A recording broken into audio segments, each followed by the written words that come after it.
sâu thẳm dưới làn nước lấp lánh của Đông Hải, Thung Heo, ẩn mình giữa những rạn san hô cổ xưa và những khu rừng tảo bẹ phát sáng. Ngự trị ở đó là Long Cung, Yongo, tráng lệ. Những cây cột ngọc bích của cung điện phát ra ánh sáng huyền ảo, và cánh cổng ngọc trai rộng mở chào đón vô số sinh vật biển sống dưới sự cai trị nhân từ của Long Vương, Yowo, quyền năng. Trong nhiều thế kỷ, hòa bình và thịnh vượng ngự trị, Long Cung là một bản giao hưởng rực rỡ của sự sống và sắc màu. Nhưng ngay cả trong chốn thiên đường này, bóng tối vẫn có thể bao trùm, mang đến một thử thách bất ngờ cho vị vua đáng kính. Một ngày định mệnh nọ, Long Vương lâm bệnh nặng. Đôi mắt vàng óng một thời đầy sức sống của ngài giờ đây mờ đi. Dáng vẻ uy nghi, thường ngày cũng gục xuống vì mệt mỏi. Tiếng cười vui vẻ từng vang vọng khắp các sảnh điện giờ đây, nhường chỗ cho sự im lặng nặng nề, chỉ điểm xuyết bởi những tiếng xì xào lo lắng của quần thần, và hơi thở nặng nhọc của chính nhà vua. Các cố vấn và những thầy pháp biển mù tị, mù đang, uyên bác nhất tề tựu, gương mặt họ hằn rõ vẻ tuyệt vọng. Bởi không ai biết cách chữa trị căn bệnh bí ẩn của vị vua yêu quý. Sau nhiều ngày bàn bạc, một học giả cua giả đáng kính, nổi tiếng với kiến thức về các văn bản cổ, đã đưa ra một phát hiện. Tham khảo một cuốn sách cổ bị lãng quên, ông giải mã một đoạn văn bí ẩn. Ngoặc kép, chỉ có lá gan tươi nhất của một con thỏ sống trên cạn, được dùng vào lúc bình minh ló dạng, mới có thể phục hồi Long Vương đang bệnh nặng. Một làn sóng hy vọng, xen lẫn lo lắng, lan khắp triều đình. Gan thỏ. Nhưng làm sao có thể lấy được thứ đó từ thế giới xa xôi, vô danh phía trên mặt nước? Một sự im lặng bao trùm. Nhiệm vụ đầy hiểm nguy, mạo hiểm lên mặt nước đầy dẫy mối đe dọa, và thế giới trên cạn là một bí ẩn. Bấy giờ, từ giữa đám quần thần, thừa tướng rùa Perchubu, Byungjubu, trung thành bước ra. Dáng người nhỏ bé, vững chãi của ông đứng thẳng, khi ông cúi mình thật sâu trước quân vương. Ngoặc kép, muôn tàu bệ hạ. Ngoặc kép, ông tuyên bố, giọng quả quyết, dù những lớp vảy già nua khẽ run. Ngoặc kép, thần Byungbugabu, xin nhận nhiệm vụ đầy hiểm nguy này. Thần sẽ mang về lá gan thỏ, bằng không thần thề sẽ không trở lại. Với trái tim nặng trĩu nhưng tinh thần kiên định, Byungjubu bắt đầu cuộc hành trình gian nan của mình. Ông bơi qua những rãnh sâu thẳm, lướt qua những khu rừng hải quỷ lấp lánh, và xuyên qua những đàn cá bạc xoay tròn. Khi ông trồi lên, nước càng trong, ấm hơn, và ánh sáng từ phía trên càng mạnh, vẽ nên những vệt sáng lốm đốm trên mặt biển. Ông chuẩn bị tinh thần cho thế giới vô định phía trên những con sóng. Một thế giới khác xa, với vẻ đẹp thanh bình của ngôi nhà dưới nước của mình. Thế giới trên cạn ập vào các giác quan của Byungjubu. Không khí trong lành, và thoang thoảng mùi thông cùng đất ẩm. Những cây cổ thụ cao vút vươn tới bầu trời xanh ngắt không tưởng. Lá của chúng xào xạc với một âm điệu lạ tai. Ông nhìn thấy những loài chim với đôi cánh muôn màu bay lượn trên cao. Nghe thấy tiếng ve kêu và tiếng thác nước đổ xa xa. Đây là một nơi của ánh sáng rực rỡ và sự sống mãnh liệt, hoàn toàn tương phản với thế giới mờ ảo, dịu nhẹ, mà ông quen thuộc. Với nhiệm vụ khắc sâu trong tâm trí, Byungjubu bắt đầu tìm kiếm một con thỏ. Ông quan sát những chú sóc tinh nghịch, thoăn thoắt leo cây, những con hươu gặm cỏ yên bình trong những khoảng đất trống đầy nắng, và những con sếu oai vệ lội qua những dòng suối cạn. Ngày nối ngày thành tuần, nhưng con thỏ lẩn trốn vẫn bặt tăm. Ông dần mệt mỏi, mai rùa của ông trở nên nặng nề. Nhưng lòng trung thành với Long Vương đã thúc đẩy ông tiếp tục. Đôi mắt ông quét qua từng tiếng động xào xạc trong bụi rậm, từng bóng cây. Một buổi chiều nọ, bên một con suối róc rách, Byungjubu cuối cùng cũng phát hiện ra một sinh vật có bộ lông trắng muốt, đôi tai dài vểnh vểnh và đôi mắt ruby sáng quắc chính là thỏ, Toki. Toki, nó đang tung tăng giữa những bông hoa dại, đuổi bắt bướm và gặm cỏ ba lá tươi non. Hoàn toàn vô tư lự. Tim Beelzebub đập thình thịch, xen lẫn nhẹ nhõm và lo sợ. Ông đã tìm thấy mục tiêu của mình. Nhưng làm thế nào để thuyết phục sinh vật nhanh nhẹn, thận trọng này cùng ông trở về biển sâu? Lấy hết can đảm, Beelzebub trồi lên và thận trọng tiếp cận thỏ. Ngoặc kép. Chào ngài thỏ cao quý. Ông gọi, giọng hơi khàn vì ít dùng trên cạn. Thỏ giật mình, chuẩn bị bỏ chạy. Đôi tai cụp xuống vì hoảng hốt. Nhưng Beelzebub nhanh chóng nói tiếp, giọng điệu êm ái và đầy mê hoặc. Ngoặc kép. Xin đừng sợ. Ta đến từ một xứ sở kỳ diệu, là sứ giả mang đến tin tức về sự tráng lệ không tưởng và một cơ hội lớn lao dành cho một người thông thái và nhanh trí như ngài. Beelzebub sau đó bắt đầu thêu dệt một câu chuyện về Long Cung, vẽ nên một bức tranh sống động về vẻ đẹp ngoạn mục của nó.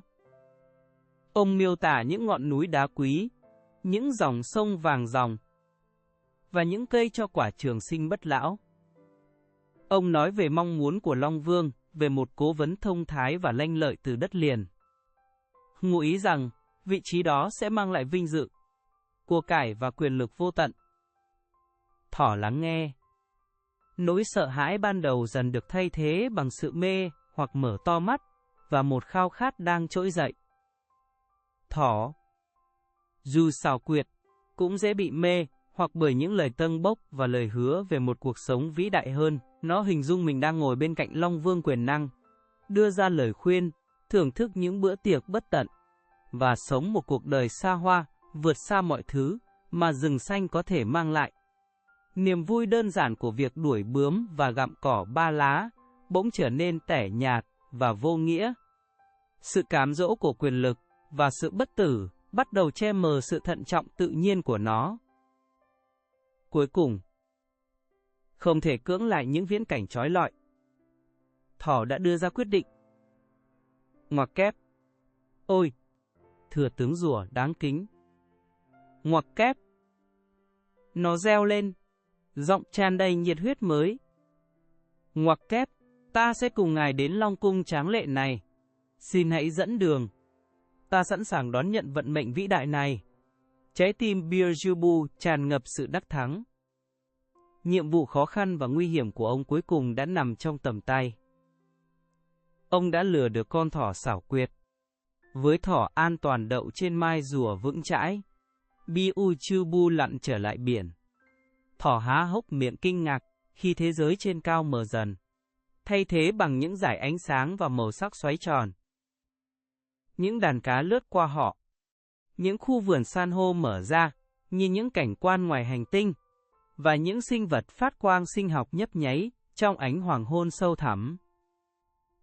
Tuy nhiên, một hạt giống bất an nhỏ bé bắt đầu nảy mầm trong trái tim thỏ. Một tiếng thì thầm nghi ngờ mơ hồ ẩn dưới bề mặt sự phấn khích của nó. Cuối cùng, Long Cung tráng lệ hiện ra từ sâu thẳm. Những cây cột ngọc bích và cánh cổng ngọc trai lấp lánh như một giấc mơ. Thỏ há hốc mồm. Nơi đây thậm chí còn lộng lẫy hơn những gì Beelzebub đã mô tả.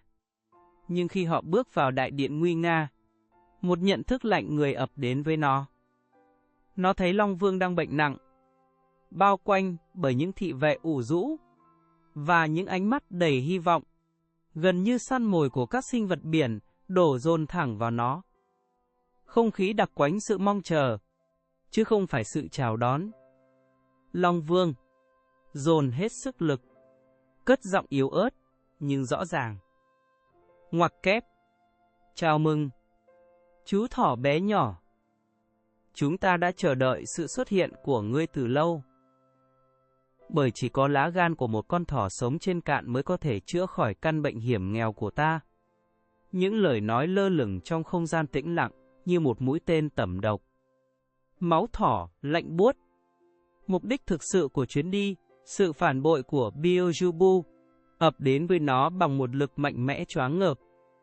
Tim nó đập thình thịch như trống, và sự hoảng loạn chiếm lấy nó. Trong khoảnh khắc kinh hoàng tột độ đó, trí thông minh huyền thoại của thỏ bùng lên như một tia lửa trong bóng tối. Nó hít một hơi thật sâu, run rẩy, rồi gượng nặn ra một nụ cười nhỏ đầy vẻ hối lỗi. Ngoặc kép. Ôi! Long Vương cao quý. Ngoặc kép. Nó bắt đầu. Giọng nói bình tĩnh đáng ngạc nhiên, dù nội tâm đang hỗn loạn. Ngoặc kép. Thần thực sự vinh dự khi được phục vụ. Tuy nhiên, có vẻ như đã có một sự hiểu lầm nghiêm trọng. Chúng thần. Loài thỏ. Ngài thấy đấy, không phải lúc nào cũng mang gan trong người. Nó quá quý giá. Chúng thần cất giữ nó an toàn trong nhà ở trên cạn.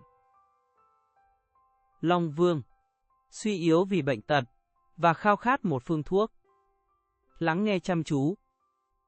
Ý tưởng về một lá gan có thể tháo rời quả thật là bất thường. Nhưng thái độ chân thành và phản ứng nhanh nhạy của thỏ đã thuyết phục ngài. Hơn nữa, ngài là một sinh vật của biển cả. Làm sao có thể nghi ngờ về những cấu tạo cơ thể kỳ lạ của động vật trên cạn chứ? Các cố vấn của ngài cũng không quen thuộc với sinh học trên cạn. Thì thầm với nhau, cân nhắc về khả năng kỳ quái này. Hy vọng, mong manh, nhưng mạnh mẽ, bắt đầu xuất hiện trở lại trong mắt Long Vương. Ngoặc kép. Ngươi muốn nói, gan của ngươi hiện đang ở trên cạn sao? Long Vương hỏi. Giọng yếu ớt nhưng khẩn cấp. Thỏ gật đầu mạnh mẽ. Ngoặc kép. Chính xác. Bệ hạ, nếu ngài chỉ cần cử thần trở về nhanh chóng, thần sẽ lấy nó và quay lại ngay. Mặc cho sự phi lý hiển nhiên, Long Vương không còn lựa chọn nào khác. Ngài quay sang Bioajubu. Ngoặc kép. Thưa tướng rùa, ngươi phải cùng thỏ trở lại mặt nước, mang gan của nó về không chậm trễ. Bioajubu thất vọng nhưng vẫn tuân lệnh. Cúi đầu vâng lời, họ quay trở lại. Bioajubu bơi đi trong sự im lặng căng thẳng. Thỏ đậu trên mai ông, cố gắng kìm nén niềm vui chiến thắng. Chuyến đi trở về cảm thấy khác biệt. Những kỳ quan của biển sâu không còn mê, hoặc mà chỉ đơn thuần là con đường dẫn đến tự do. Bioajubu thỉnh thoảng liếc nhìn thỏ. Đôi mắt nhỏ của ông ánh lên sự pha trộn giữa thất vọng và sự tôn trọng miễn cưỡng đối với sự lanh lợi của sinh vật trên cạn. Sự căng thẳng giữa họ dày đặc, không lời nhưng cảm nhận rõ rệt. Ngay khi Bioajubu trồi lên mặt nước, thỏ đã nhảy khỏi lưng ông với một tốc độ đáng kinh ngạc. Nó phóng lên tảng đá gần nhất, rũ nước khỏi bộ lông, rồi quay lại nhìn thừa tướng rùa đang sững sờ. Ngoặc kép, đồ ngốc! Nó kêu lên, tiếng cười khoái trá, chế nhạo vang vọng trong không khí. Ngoặc kép, ai đời lại để lá gan quý giá của mình lại chứ? Nó luôn an toàn ở trong ta. Tạm biệt, rùa đần độn. Và hãy nói với vua của ngươi rằng, trí khôn của một con thỏ sắc bén hơn bất kỳ ngọn giáo nào. Nhục nhã và tay trắng. Bioajubu từ từ lặn xuống biển. Tiếng cười chế nhạo của thỏ vẫn văng vẳng bên tai ông. Ông trở về Long Cung để đối mặt với vị vua đang bệnh nặng. Bản báo cáo của ông là một lời thú tội về sự thất bại. Long Vương, dù thất vọng, cũng chỉ có thể thở dài, chấp nhận số phận của mình. Và cứ thế, sự khôn ngoan của chú thỏ, bé nhỏ đã cứu mạng ngài, chứng minh rằng sự xảo quyệt và tư duy nhanh nhạy có thể vượt qua sức mạnh vũ phu và ngay cả những hoàn cảnh tuyệt vọng nhất.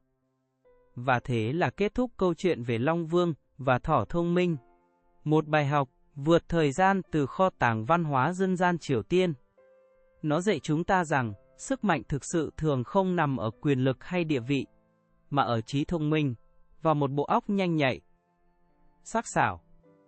Thỏ, dù nhỏ bé về thể chất, đã đánh lừa cả một vị vua hùng mạnh và một vị thừa tướng trung thành, chỉ bằng cách ứng biến nhanh chóng. Bạn nghĩ đặc điểm nào là quý giá nhất? Hãy cho chúng tôi biết trong phần bình luận bên dưới. Nếu bạn yêu thích cuộc hành trình này vào truyền thống Triều Tiên, hãy thích video này, đăng ký để xem thêm những câu chuyện mê hoặc và chia sẻ nó với những người yêu thích chuyện ngụ ngôn hay. Cho đến lần sau, hãy luôn tò mò và khôn ngoan nhé!